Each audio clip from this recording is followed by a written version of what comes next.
Give me my love, give me my pride, give me my give me my.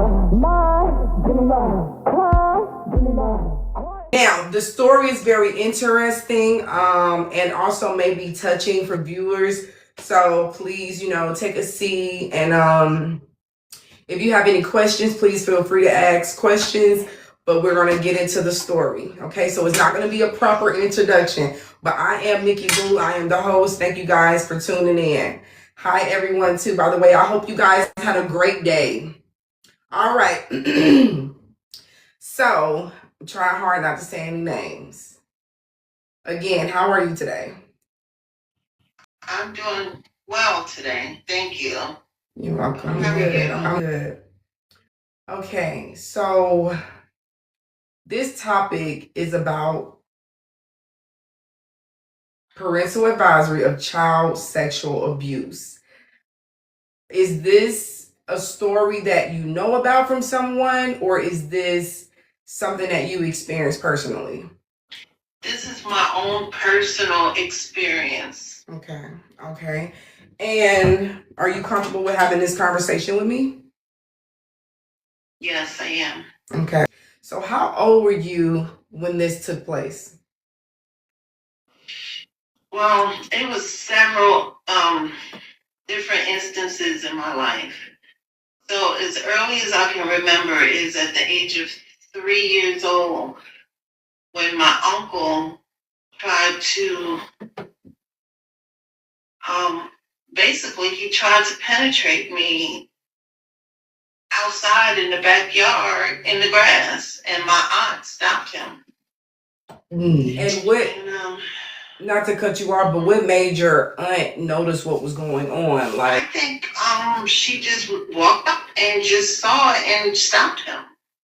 Okay, and so did you scream, or did you give I didn't know what was going on. Like, he hadn't penetrated me, thank God. But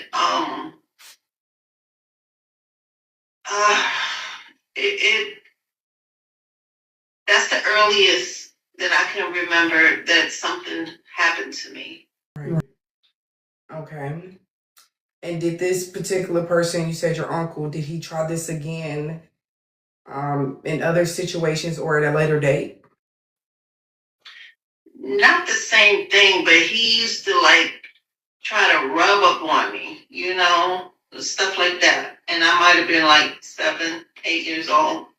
Okay. And even my mother, I was crying, and my mother walked in on him. We were in the kitchen, and he grabbed me, and he was trying to like hump on me. And my mother, she didn't say anything. She just told me to come upstairs, and she chastised me about something that she caught my uncle trying to do to me. And I'm crying, trying to get away from me. Right. So someone asked in the chat, did the aunt call the police? Do you remember, or do you know if you ever seen any police? And I mean, I understand. No. Okay. No, she told my mother. Okay, and they just left it there, kept it in the family. Right. Okay. All right. And so throughout these different occasions that you spoke about, before we elaborate more on it, was this the uncle?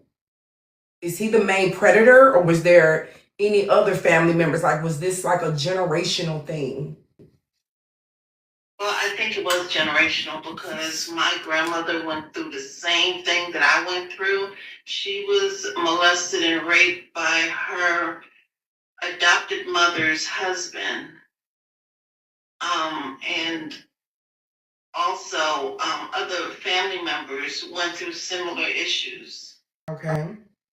It's always the girls in a family. The girls were not appreciated in family. Boys were better. Okay. So did he ever, because it sounded like there was some grooming going on and a lot of horseplay, like with him trying. So did he ever take it to the full extent with you? No. Okay. No. But it did. Okay. But someone else did touch you that took it that far, right? Later on, but the next experience I had was my uncle, another uncle, a different uncle. I was about 7.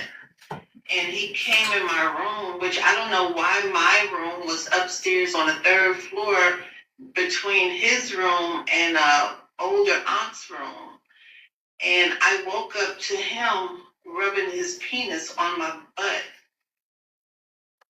And how old were you? I was 7. Okay, and I don't want you to be graphic if you don't feel comfortable, but you say you were in the bed, he rubbed up against you with his private part, and like, do you remember what you did next and how you felt, and where were any other Yes. parental guardians at the time, that if you may know? Well, we normally go to bed about 8:30, the kids. And so I'm not sure what time I awoken, but when I woke up, I immediately froze. I froze. And next thing I know, my dog, this may sound strange, but my dog came upstairs barking. And that's what made my uncle run back into his room. So the dog came and saved the day, basically. The dog saved the day, exactly. Wow. But I was so ashamed because I remember the next morning I walked downstairs and he was sitting at the kitchen table as if nothing happened. And I was so ashamed, like I did something wrong. Right. And I never spoke about it. Wow. So you didn't tell an adult when that took place. You kept it to yourself.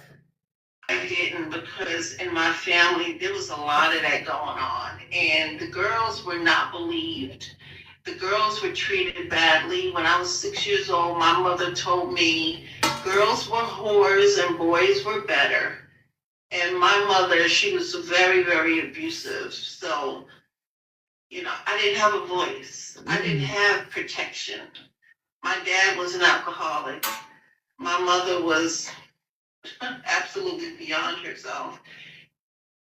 And I just had to, I don't know, I just tried to survive in a household where, everybody was doing what they wanted to do.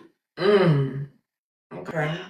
So did he ever get to the point where he penetrated you at that young age? No, he did not. Okay. So was it just these two people, or was there anybody else? Well, later on, it was my mother married this man that she met at a liquor store.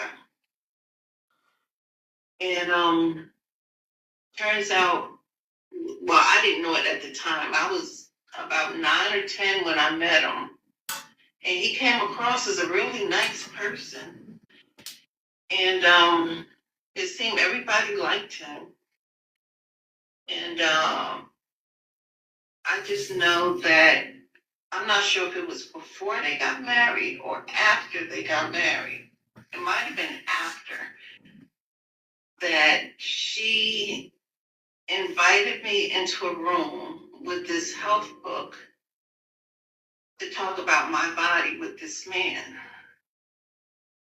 And it was the most, like, I was so, it was scary for me because I don't know him. Like, my mother never took the time to talk to me about my body or anything. She was one of those people that, like in my health class, oh, you must love that class. When she said, we had outlines we had to label the outline of the body. And, she would like taunt me with that. Mm-hmm. Like, what am I doing wrong? She always made me feel like something was wrong with me. Mm-hmm. And I think because I'm older now, but because of her insecurities, I think he played her. Like he was putting stuff in her head, and she didn't believe me. And believe you about what? She didn't believe you about what? Like, I recently discovered, she said to me, because we never had I ran away from home when I was a teenager. And so throughout my life, my mother didn't have access to me. She hated me. She didn't want nothing to do with me. But once in a while, she would pop up in my life. I think just to create drama and then leave me feeling like something's wrong with me. And I would try my best, like, to please her. I just wanted her to love me, but she never did. So, one particular time, well, recently, and I want to say in the past 3 years, we reconnected. And she admitted to me that this man told her when I was 10 years old that I was having sex with all the boys in the school, which I was not. I was a virgin. Of course I wasn't. But then it made sense because around that time, at that age, he took me in the car. He was driving me somewhere. Then he pulled over to tell me that my mother believes that I'm having sex and I'm having sex with a lot of boys in the school. And I'm like, how could she even have a thought like that? I'm trying to figure out, like, what is he talking about? It made absolutely no sense to me. And he's like, I'm taking you to the doctor. And your mother wants to make sure you're a virgin. At 10 years old, I didn't even know what a virgin was. Like, he had to explain that to me. And so when he explained sex, and he told me that what it meant, like, the male penis goes into the female, and I'm like, I've never done that before. I don't know what you're talking about. And then he scared me because he was telling me how when I go to the doctor, what the doctor's going to do to me, he's going to put my legs in these things, and I'm going to be wide open, and it's going to be painful, and I'm crying my eyes out. Now, this person that you're speaking to, you said this is the man that your mom married. Is he a pedophile as well? Did he commit any acts as far as sexually abusing you? Yes, he did. He did. Mhm. He sexually abused me. One day, I was learning gymnastics in my class, and I was in the living room minding my business. Yeah, he came in the living room. He was sitting down, but that didn't stop me from, doing what I was doing, which was I was practicing what they taught me in school that day. Mm-hmm. And so, I'm on the floor. I'm trying to get my split, because that's what I really wanted. I wanted a split because all the girls had a split, and I wanted a split. I did. I ain't gonna lie, I did. Okay, so you were practicing gymnastics, doing a split, and what took place? The next thing I know, he starts talking to me, and he told me to come here, and he sat me on his lap, and he's asking me about my chest. Mind you, I didn't have no chest at that age. I was always flat chested. They used to tease me, call me cherries. And he started touching my chest, and he's like, does it hurt here? Your body's growing, and this, that, and the other. And I'm like, yes, it hurt. And, I'm talking to him like, he's my stepdad. Like, we called him dad. And next thing I know, he takes me in the room, and he tries to penetrate me. But it wouldn't even go because it hurt so bad. All I could do was double over and cry. I'll need me a second because I didn't expect for those that particular. Yeah, it's painful. It is, and it's taken me a lot of years to get to the point where I'm able to talk about it. Because for a long time, I blamed myself as if I raped him or something. Like I did something to him, and I never did anything to him. I didn't ask for none of this. I didn't want none of this. He messed me up for life because as an adult woman, I can't even embrace my sexuality or have a normal relationship because of the fears that I have. Right. Let's talk more about the mental state before we continue on, because the story gets a little worse because you've conceived the child behind this abuse, correct? I did. Okay. I did. So let's just talk about the mental state for a minute. When you say, let's start with some of the hardship today with men, because a lot of times they say that, people repeat the abuse that, they went through. Do you honestly feel like you're one of those people where you have like a sexual, a high drive? Or do you feel like, okay, no. Okay. No, not at all. Okay. Not at all. Okay. And it doesn't ever cross your mind to commit these acts with any children or anybody against their will? Absolutely not. I would cut off my own neck. Right. Before I hurt a child. I love kids. Okay. I had 6 of my own kids with an abusive husband. Like the pattern just kept on in my life. Right. Okay. Now dating. Take me on a journey to like see what your dating life is like after this. Like, how does it still affect you? And Never dated. When I had my first date,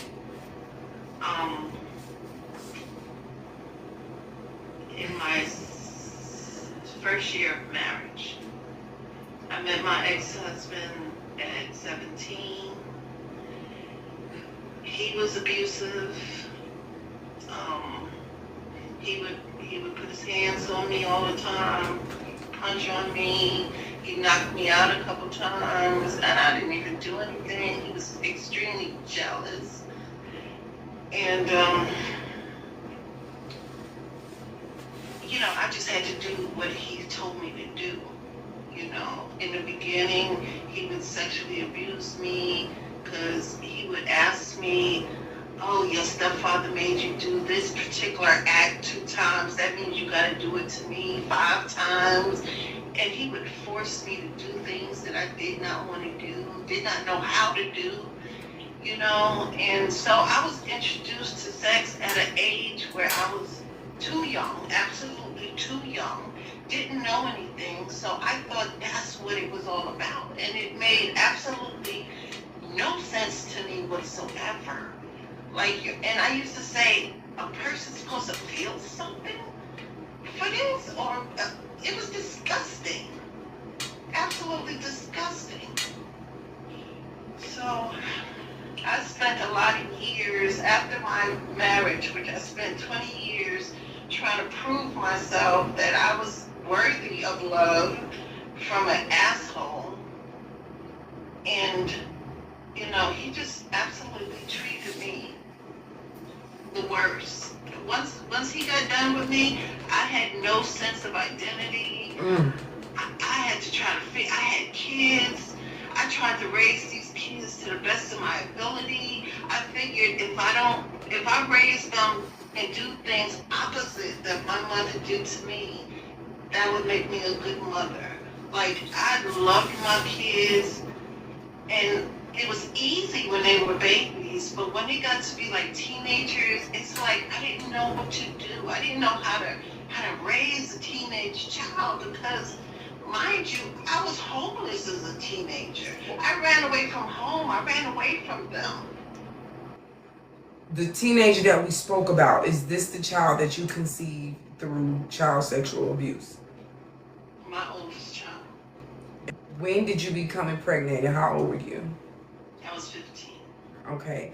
And what was that like, deciding if you should keep the child or not?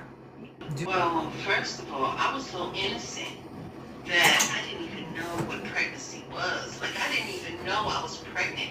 I was walking down the street. I had dropped out of high school. I didn't have nowhere to go. I'm sleeping in parks and empty cars and different places. And it was this guy that I ran into from school, he saw me and he came up to me. He said, "Why your stomach look like that?" I'm like, "What do you mean?" I said, "I don't know why my pants is not fitting me." He said, "You know you're pregnant, right?" I said, "Pregnant?" It was this boy that told me to go to Planned Parenthood. It was a boy. He was a little bit older than me, but he went to my school. I was ninth grade, and he was a little bit older. And he saw me, and he just told me these things. And I was like, "Well, where is it?" And he told me where it was. And I ended up going, and they told me I was 6 months pregnant. And I was like, 6 months pregnant? I was so confused. And then when I had the baby, he drank the amniotic fluid because during my pregnancy I wasn't eating. I was homeless. I was a kid. I didn't know anything, and I kept fainting. And I don't know. I guess the baby was hungry. He drank the amniotic fluid and ended up in ICU. But then he was doing well, and I was able to take him home. And at that point, I didn't even have a home. These people from the church, I was staying with them. That this lady, she hooked it up. This lady that I barely knew. I told her I needed help, and she said, "Let me speak to my church members." And they found some place for me to go. I mean, I'm living with people I don't even know. And so I finally, when I had the baby, I loved my baby. I looked at him. I was going to give him a foot adoption. And when I looked at him, it was like his eyes. Like, I felt like I couldn't do it because I'm going to spend the rest of my life wondering, is somebody hurting him? Is he okay? So you bonded with the baby at first sight, and that's when you decided that you wanted to keep your child. It's because I have a lot of babies. I always have. When I was about 6 years old, my mother's friends would come over, and they would leave me with the babies. Like, it's my response at 6 years old to take care of the babies while they in the other room talking and whatever. But I grew attached. I love kids. To this day, I love children. I love babies. And so when I saw my son's eyes, I couldn't do it. I could not do it. There was nothing in me that said, this child did something to me. This child was innocent. He was innocent. He didn't do nothing wrong. I felt like, what happened to me happened to him. Right. I don't know. I did what I could do, the best that I could do. And then, soon after I met my would-be husband. And see, abuse was normal to me. It was normal. So when my husband would smack me around, it was normal. I didn't know that was abuse. It took me years later, 20 years later, for somebody to say to me, "Hey, do you know you're being abused?" And then I got insulted, and I was like, "No, I'm not. No, I'm not." But I was. I thought about it. I'm like, I am. And I'm tired of it. And then I got mad. And I finally fought him. And guess what? After all those years of being afraid of this man, I whooped his ass. That part. And it felt so good. It felt so good. When these attacks happen, I know the first couple times you didn't feel like you had a voice to communicate with authority or even have your family supporting you. But did you ever find yourself going back to report the person? I did. You did? I did. And did you? And I did. My ex-husband forced me to, because he said I was nothing but a whore because I let my stepfather after me. And so I knew I wasn't. I knew I didn't ask for this. I knew that this is was something that was done to me. And, I went ahead and I pressed charges because I'm not what you said I was. Right. And in pressing charges, it ended up going to trial. I went to the police department because I had to go to every city that something like that happened to me in. So I went to one of the cities, and when I told the police officers what happened to me, what my stepfather did to me, they were angry. I ain't never seen them like they cared what happened. Like they got angry, and I was sitting there like, does nobody care about me? What you getting angry for? And I remember one of the cops, he punched the desk. He was so mad. And then the next thing I heard was they went immediately. They got the warrant. They went to my mother's house. They didn't believe her when she said he wasn't home. They went looking for this man, this male, because he's not a man. They went looking for him. And I felt like, wow, somebody really care about me. And they said because they're fathers. And if something like this had happened to their daughter, this man would have been shot dead. So it's been a lot, in my family, in my household, a child should be seen and not heard. Like, I didn't have a voice. Even when I was getting a beating for something that I didn't do, I had to just take the beating. I couldn't even talk about what it was. I just had to take it. And my mother hated me. Pure hatred. Did you ever discuss this again with your mother as you got older? Did she ever come to a point where she believed you or understood you or apologized? She never wanted to hear it. She never wanted to hear it. She wanted me to, when we reconnected a few years ago, and it didn't last, but I told her, I said, I've been living my life in such a depression. I was too much of a punk to take my life, so I ate poorly. It was my plan. That was how I was going to kill myself. I'm going to eat poorly. If I'm supposed to eat food and fruits and vegetables and stuff like that, I didn't. I ate candy. I ate ice cream. I ate comfort food. And I did that for years. Just comfort food. And over the years, I started getting sick. I really started getting sick bad. But that was my plan. I didn't want to be here no more. I got extremely depressed because I think my children took my mind off of my pain, and I never dealt with it. And so I said yes to suicide at that point. Mm-hmm. And then when I realized what I said, it just like dug a hole in me. I just started screaming at the top of my lungs, like, God, why am I going through this? Why am I always going through this? I'm tired of it. I'm sick of it. I'm sick of it. Why you just won't just take me? I'm ready to go. And it's just been a horrible, horrible journey. My life has been complete chaos. I lost myself.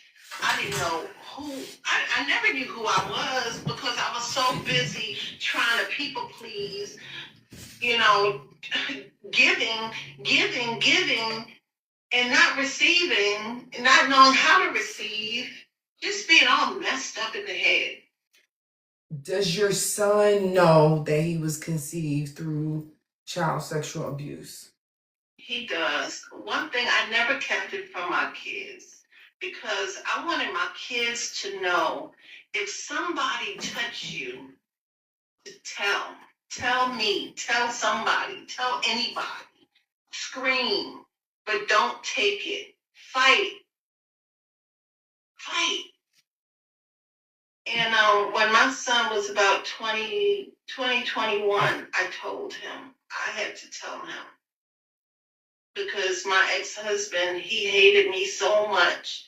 You know, he had a plan. He wanted to turn my son against me, and I was like, "You're not turning my baby against me, because I'm gonna tell him." So I ended up telling my son and the truth about everything, and but my kids always knew that I went through that. You know, as they got older, they knew that that was a real thing. It's here out in the world. And the people that molest you is never a stranger. The people that rape women or boys, men, is never a stranger. It's always somebody that they know. And I'm not saying never a stranger, but most of the time, it's someone they know. It's someone they're around or have met or in a friend of the family or something like that. Those be the ones. Those be the ones. And kids, as much as we want to protect our kids, we can protect them best by telling them the truth. And that they gotta avoid certain things, you know? Okay, so when you reported him, then he did time behind that. He got 19 years for what he did to me. Oh my God. But then I should have been asked you that, because that sounds like a relief. But okay, so justice was served. He did 19 years. Mm-hmm. No, he didn't. He didn't. He did 19 years. I'm sorry. He got 19 years. They put him in a hospital. They didn't put him in prison. They put him in a mental hospital. They put him in a hospital for people like him, abusers like him. Oh. And he got out 13 years for good behavior. But guess what? I stayed locked up, incarcerated within myself in a jail that they put me in. Right.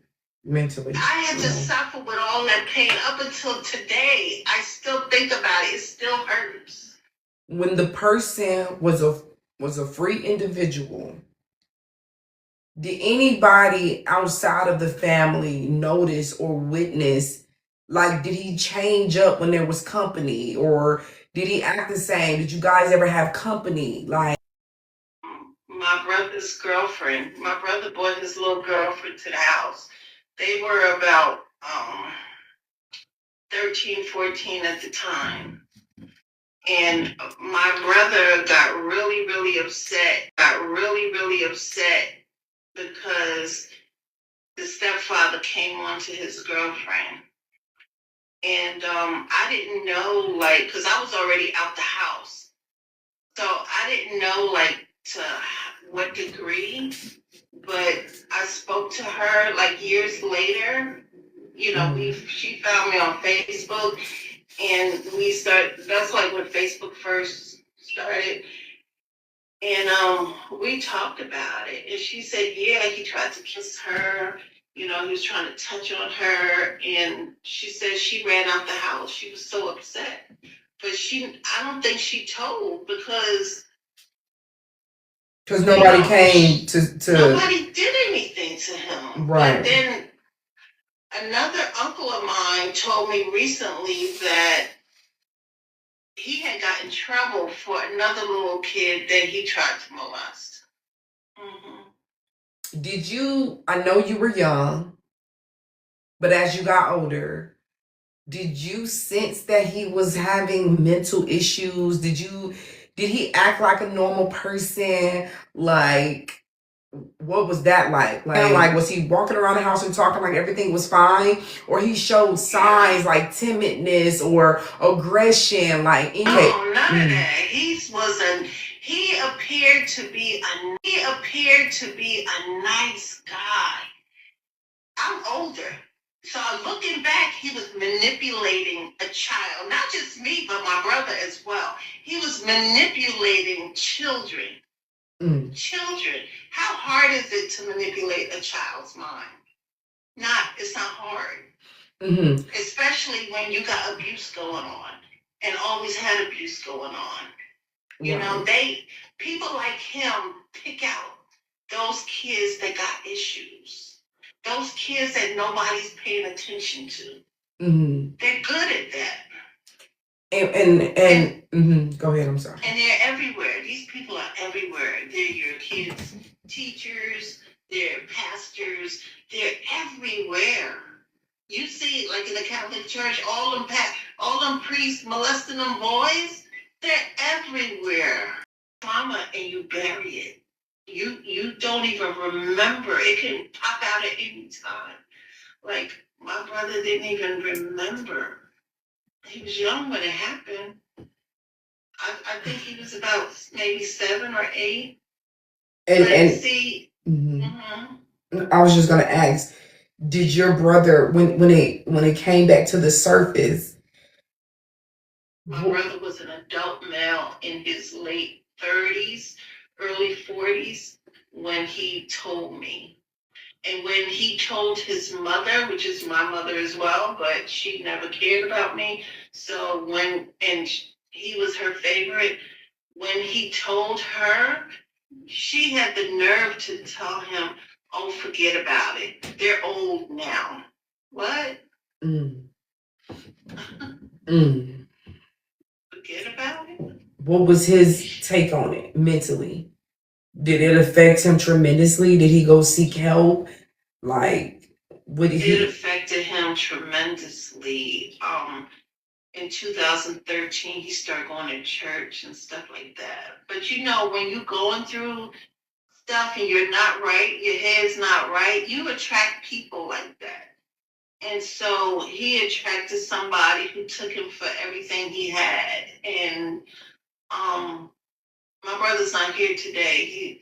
He's been murdered. And it's a sad thing. It's a very sad thing when you die and you haven't even began to live because you're in survival mode your whole life. For educational purposes, what are some of the key indicators that you will be willing to share with listeners about grooming or paying attention to the signs, or even knowing if something happened to your child without them telling you first? I think it's our responsibility as parents to educate our children, to give them that authority on their bodies to say, no, this is not going to happen. And if you got to scream, fight, whatever you got to do, you got to let them know that they got to have a relationship with you where they feel safe to come and talk to you and to tell you what's going on. I used to tell my kids, I don't care if somebody threatens that they're going to kill me. Don't worry about me. Don't. Let me know. Let me know so I can take care of it. Right, but what if you're dealing with a child who's scared, who feel like they don't have a voice? Like, what are the signs that you think that you may have presented even when your mother or an adult didn't listen to you? I didn't. I was one of those kids that fell through the cracks.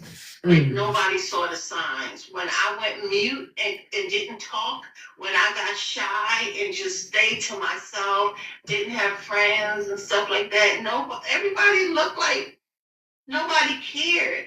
But if I was one of those kids who screamed and kicked and fought and at least they're being seen. I just was not one of those kids because I wasn't allowed to speak up. I wasn't allowed.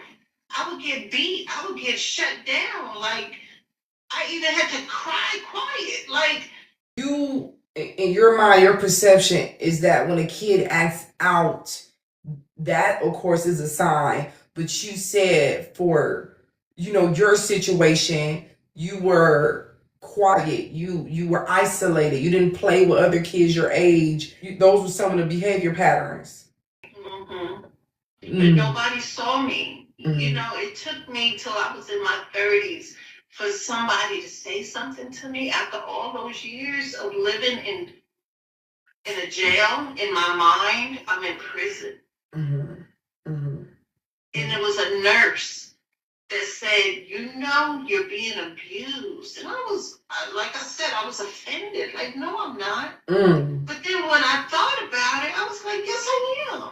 So you became so accustomed to the abuse that I was used to it. you didn't even recognize that it was a problem.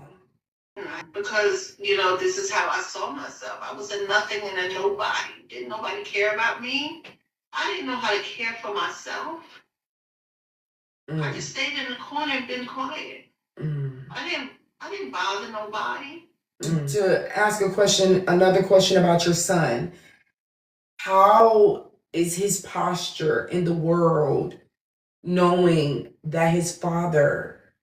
That's not his father. I'm sorry. Okay, correct me. What's the proper terminology for that? Well, he's nothing to my son. He might have been a sperm donor, but I don't even consider him that. I consider him a piece of garbage. Okay. So the piece of garbage. Told me, because I was telling him I want to write a book.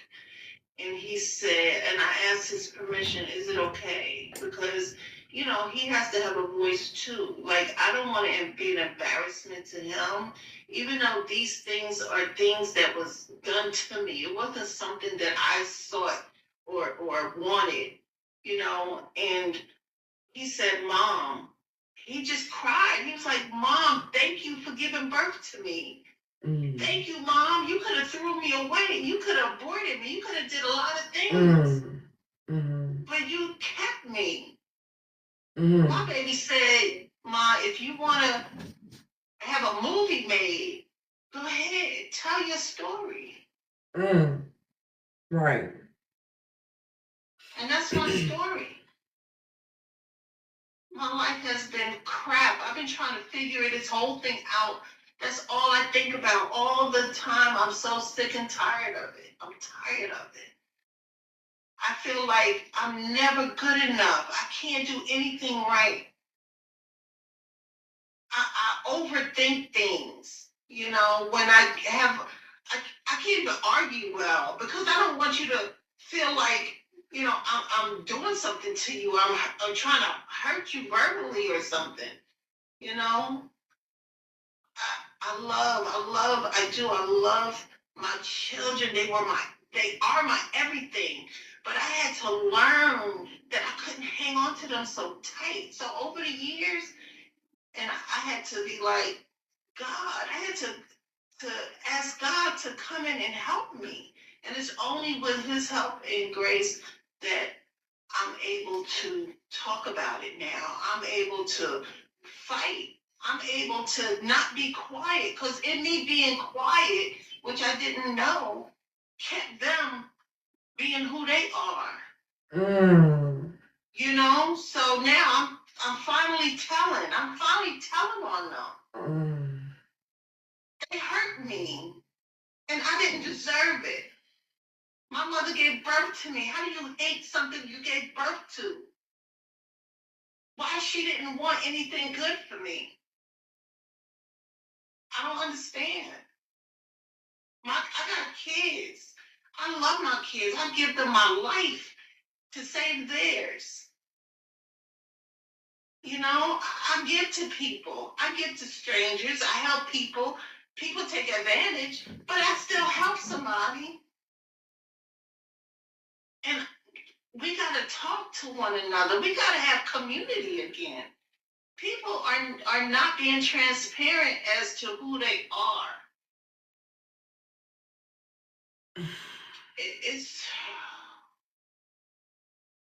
It's about transparency. That's what it's about. We all want our piece of the pie. We all want our part of the world that's ours. Our home, our kids, our whatever we work so hard for. And then we meet a monster with a smile on his face. He comes in. He ain't even looking at you, Mom. He's looking at your kids. He's looking at your kids. There's monsters out here that want your children.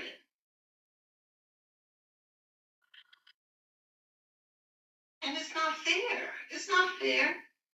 I guess I wasn't looking in the right places, but I couldn't find God. I mean, I grew up in the Catholic Church, and they was teaching certain things and it was confusing to me. I was like, what? But the Ten Commandments say, one of them, the top one, that we're not supposed to put anybody over God, right? Mm-hmm. But yet they kept putting this Jesus person over God. So I was like, I'm not gonna have that. Like, God is God. He's above all. I did not understand the dynamics of it. Nobody taught me anything about this whole thing about Jesus Christ. And so I felt like I was protecting God. I put him first. But I left the Catholic Church as a teen. I was a teenager, and I was like, I don't want to do that anymore because I don't feel anything. I wanted to feel something. And I started looking at Jehovah's Witness. I mean, Pentecostal. I was looking at different religions. I was searching, and then I became a Muslim. And then halfway through, I practiced for almost 10 years, and halfway through, it was like, I realized, like, I'm not really into this. Not to knock any Muslims out there, but I realized that I just wanted to cover. I liked the fact of covering. Nobody saw me. Nobody knew who I was. I can see that. And that was my own crazy, my own stuff. And then I just used to say I'm non-denominational. I don't believe. So I was introduced to Jesus Christ about 3 years ago. And I was like, at first I was like, no, no, no. But then after feeling like I had nothing else to lose because my life is trash, I accepted. And I thought things would get easier, but it didn't. It got harder, actually. But then over time of dealing with myself and understanding things better, I began to see that I was purging the things in me that served me no purpose. The things in me, all that pain that was in me, it was like piece by piece it was being taken away from me, little by little. Quit. I don't even know how I'm still here. Mm-hmm. It has to be the grace of God why I'm still here. Mm-hmm. My mother, she told me not to worry about the past. Take it and leave it in the past and go on with your life. And I said to her, if I could do that, don't you think I would have done that already? It's not an easy thing to do. You really have to put everything you have into healing and learning to love yourself. And that was the thing. I didn't have no love for myself. I was told as a kid, if your mother can't love you, who's going to love you? And that's what my stepfather told me. That's where I learned it from. If your mother don't love you, who's going to love you? Right. He said he was going to love me. He tore my whole life apart. Here I am, head held high, loving myself like I never have before, wanting better and more for myself, reaching for stars that I could never see before. Being in a relationship with someone who is long distance, and I like it like that because I don't have a man in my face. Because I feel like I'm not quite ready for a relationship. So the only thing I could say to the world is, let's learn discernment.